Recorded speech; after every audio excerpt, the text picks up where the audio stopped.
1971-এর মুক্তিযুদ্ধের পর স্বাধীন বাংলাদেশের রাজনীতি দীর্ঘ সময় একই রকমের থাকলেও 24-এর গণ আন্দোলনের পর বাংলাদেশের রাজনীতিতে ব্যাপক পরিবর্তন এসেছে। অতীতের যে কোনো সময়ের চেয়ে এখন রাজনীতিতে তরুণ প্রজন্মের অংশগ্রহণ নজিরবিহীন। বাংলাদেশের অন্তর্বর্তী সরকারের প্রধান উপদেষ্টা ডক্টর মোহাম্মদ ইউনূস সম্প্রতি একটি অনুষ্ঠানে বলেছেন, অতীতের যে কোনো সময়ের চেয়ে আমরা এখন বেশি শক্তিশালী, উদ্যমী এবং সৃজনশীল। তিনি বলেছেন, আমাদের তরুণ প্রজন্মের স্বপ্ন অতীতের যে কোনো প্রজন্মের স্বপ্নের চাইতে দুঃসাহসী। তারা যেমন নতুন বাংলাদেশ সৃষ্টি করতে চায়, তেমনি একই আত্মবিশ্বাসে নতুন পৃথিবী করতে চায়। আপনারা জাতির পথ প্রদর্শক। আপনাদের অবদানে উদ্বুদ্ধ হয়ে জাতি দৃঢ় বিশ্বাসে জাতিপুঞ্জের মজলিসে ক্রমাগতভাবে উন্নততর অবস্থানে নিজেকে প্রতিষ্ঠিত করবে।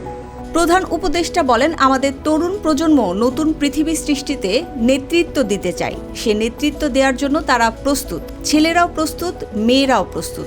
ঘুণে ধরা আত্মবিনাশী সভ্যতার বন্ধনমুক্ত হয়ে তারা নিজেদের স্বপ্নের নতুন সভ্যতা গড়তে চায়। ডক্টর ইউনূস বলেন, এই সভ্যতার মূল লক্ষ্য থাকবে পৃথিবীর সকল সম্পদের ওপর প্রতিটি মানুষের সমান অধিকার নিশ্চিত করা, প্রতিটি মানুষের স্বপ্ন দেখার এবং সেই স্বপ্ন বাস্তবায়নের সকল সুযোগ নিশ্চিত করা, মানুষের জীবনযাত্রাকে এমনভাবে গড়ে তোলা যাতে করে পৃথিবীর অস্তিত্ব কোনো রকমে বিঘ্নিত না হয়।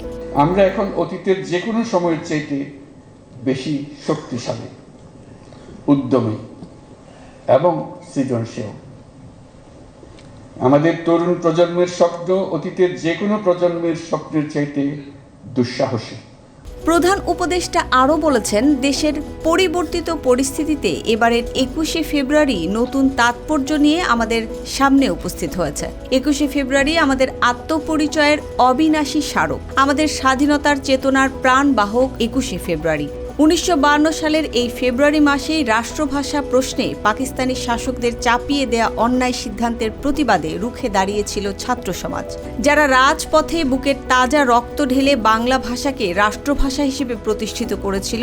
এই ভাষা আন্দোলনের মধ্যে দিয়ে আমাদের স্বাধিকার চেতনার এক অবিশ্বাস্য জাগরণ সৃষ্টি হয়েছে। ছাত্র জনতার আন্দোলনের প্রসঙ্গ টেনে তিনি বলেন, গত বছরের 5 আগস্ট ছাত্র শ্রমিক জনতার অভ্যুত্থানের মধ্যে দিয়ে আমরা নতুন এক বাংলাদেশ পেয়েছি। এই বিজয়ের মধ্যে দিয়ে নতুন বাংলাদেশ নির্মাণের সুযোগ এসেছে। তিনি দেশের প্রত্যেকটি মানুষকে আন্তরিক আহ্বান জানিয়েছেন যেন এই বিজয় কোনো কারণেই নষ্ট না হয়, সেদিকে সবারই খেয়াল রাখতে হবে। মুসবা আলেম তিন্নি, জিটিভি নিউজ।